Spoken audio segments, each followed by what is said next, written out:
어제는 파먹은 거 맞들래 호디에 보고 먹는다. 농 줄어봐.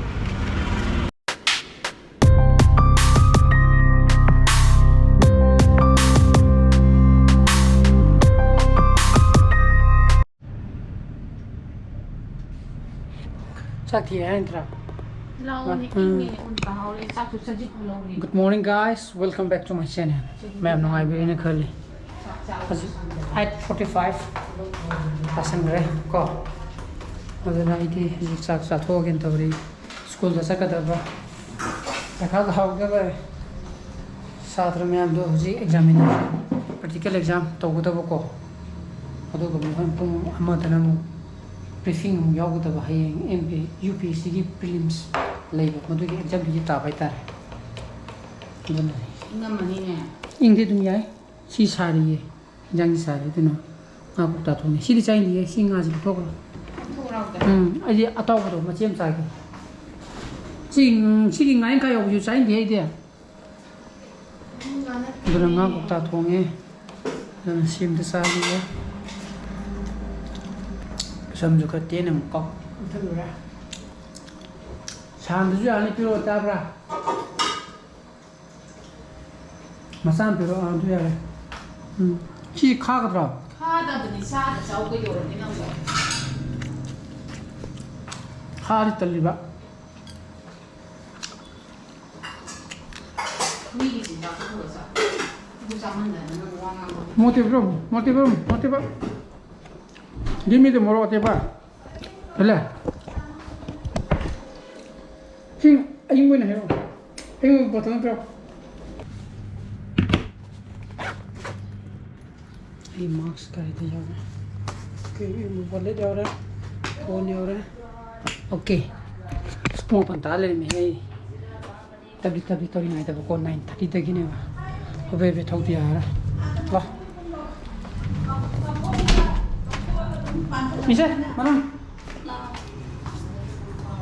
mana हम तो ना tension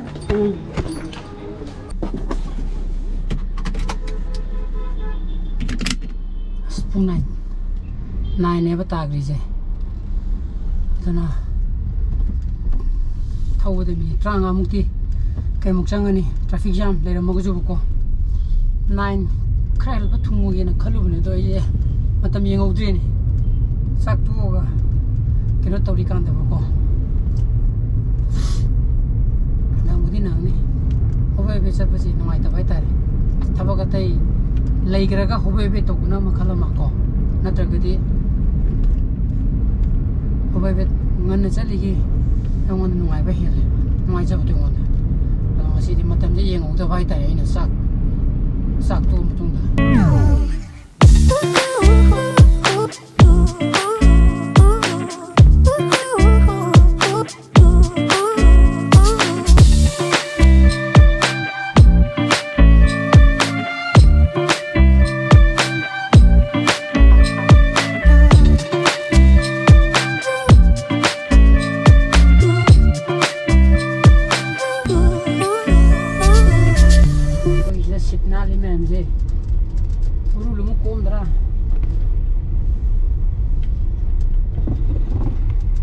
NCC game presidential game to gi ne ko aduna sitnali ne ba aduna satra yom re satra kyam na tapo san khang de ma to tara muti dum uida lena mo ke no oram ne ba na pi ata horam ne ba si je NCC presidential game to gi ne loi chi bra loi bra ti khang dre aduna ta sang ui ge pratikenda Ketika na pung ako makaya na pung bago makaya ko na ado na oran pung mamada mo briefing level ko ayang UPSC ki prelims ki exam yes yung dahi ore hamo na nusa ba kadaw le ba mo saning dari ye gi chara ga le ge ye kare ba kare no ba la ga na KFC sa si hai ki ni nang ju ja thoko ngai go ko hai ba asana di saning dari gi join to le ge ye game sa Swida 2:45 sasang kre phiền je ke de musali na sa gan da oh sing ning class no colors hey jina pung pung nipa makai di keno cangang ngada ba hang ba adana thenga da pung nipa mang da yoro hai ri ado pung apa makai di na trama chuma makai bu ma first paper second paper jina ani makai den mari makai bu UPSK prelims mai gap khulai do paper ni gap khulai jing pung tram chuma makai de loi ne ba ko first paper jina adagi mu second paper jina pung ani makai de pung ahum ni amma ani ahum pung ahum ke ado pung mari makai bu ko fazaduri ado lunch break pu ja ada singani hai ba ko nangi dana ai ding ha uithering ai da pung mari tale me ko sana positive sense tu pung manga da to pung mari mi tara sala bani KFC da chatli koi di si KFC do naksune na si gi gari da ni ne amma hangi do si gi airport road ki da odana KFC je mo yengani ada sab ma ta na sedum pura ka parcel wena pack tora ka pura ko mo ko adi mo yenga jine ko ada phama ka sare ta kana chile magana phide pura ka chilum cha je na ko na mu tu shen cha tu ni ko yore ne ha घरी the नते है ए सारा उची पोंदनी मागी से घरी खमम जे लेते बुंगो side Khammam बता नि लापना लाओ चा चमो जे लाओ तेरा तो भी तंदो न था चा बन लो रे है यारे घरी पार्किंग दी नुंगाया बो हेत चिल मने को साइज जो बा साइड जो पिज्जा हट नु नमुक ले रमिना बा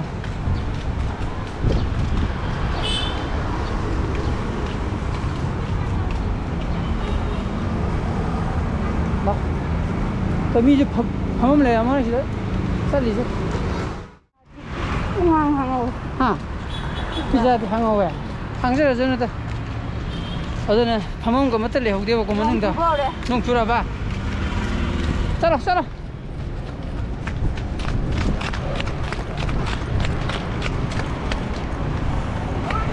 aku nih coba andre nih ya lere oh jangan pana pam jaba burger maga mai burger hai dilo mai ginger burger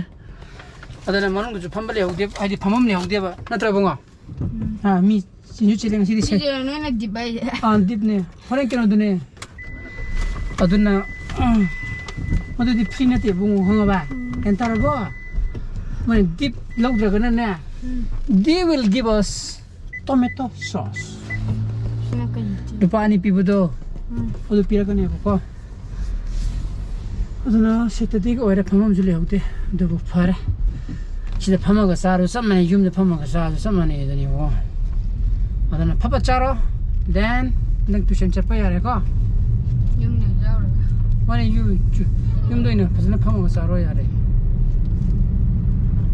Pai burger masa ada mabu dum pik thang idrom ni se. हाँ करे ये सारो है करी क्या सारो सांद जो सारो यार ले रे सारो दीप तो होगा तंग है thân ra thì xí nhiều ha nên chỉ dính bữa cái chiếc trang rồi đó nằm đi à sao I hate this set như cái chặt đi hay đi mọi gì chứ mọi gì sauce bây giờ học ra rồi cơ cho lại phổ phụ đi ta đó thì bị du lịch chứ quá nên chơi du lịch bị xem phụ chắc đẹp cái nó mà mai bị什么卡贵里面来咋这是好的人的头颅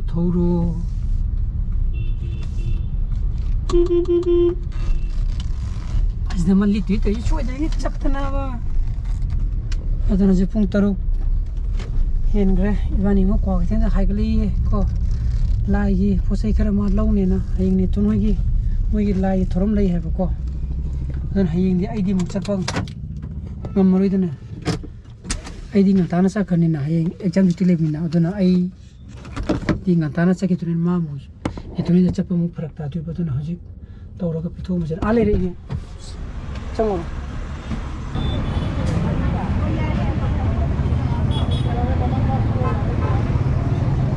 kari pona ha la foi koi noi de chang ka da bu lai ri ne je ma ai ni bu thro ne do che khong tha san lo du ne ai khaw si lo sa ya bala foi ra sa mul la bni mul la ama di khan sang ni si di tu mu si di ma na sa mai to ko sa de am haw sa yin maning de pali da ba ko ban de ba ni come on adu wa da sang ni KFC sa ra ba sa ra ba haw ra ba ne lu cha ba ah Thầy bà đi kamai ne murok sai ba đi nè mô lô thà bà đỡ ha nâng nạt bà bà đi ha con thầy asi law ne ba su wang ge law ne kana sai no ba kana sai no da ne bà ha ca đi bà si law ne con đúng thầy yum sa ri ya yum da yo re ba adon ne toy da changa da bo ne toy da changa da bo oren dre nga si je haye moina pi ge dre gyan ta dre dro jim da re khale ati haye nang kamai pi ge no ba haye Kumai na puja ka san. o miren cha tora Jadi saudara, mau itu hamban juga. Aduh anda, hamban itu saudi kan anda. ati nang heng cha tora Cakap ni nak boleh, nujul ni bahaya ni. ai di mi ai di nga ta sa ga ni pung 3 ma khai ai di mi exam duty ni ge no ko ye tu bi ha ku di exam duty ba chok de haye prelims UPSC ki mayam sak tu wa heng di mu thabak ku ngata pung 3 khre helap tu thabak chana ga thabak mayam lai re adu nai heng ji bem na sana ba lep tu ri sandi ji khar ku ni sani mane do pai lai ri duri mani lui bem na sana ba di lepa de asan sajena ma oina ai gi tokjam ni na ma ko Thobak to dum ya. aduna ai ngasi blog de mata introduction jaraga i blog super pami ba thogadi like to biramo share to bio anu viewers u bio subscribe to biramo konu chana pasale bio so please be safe and be healthy bye bye good night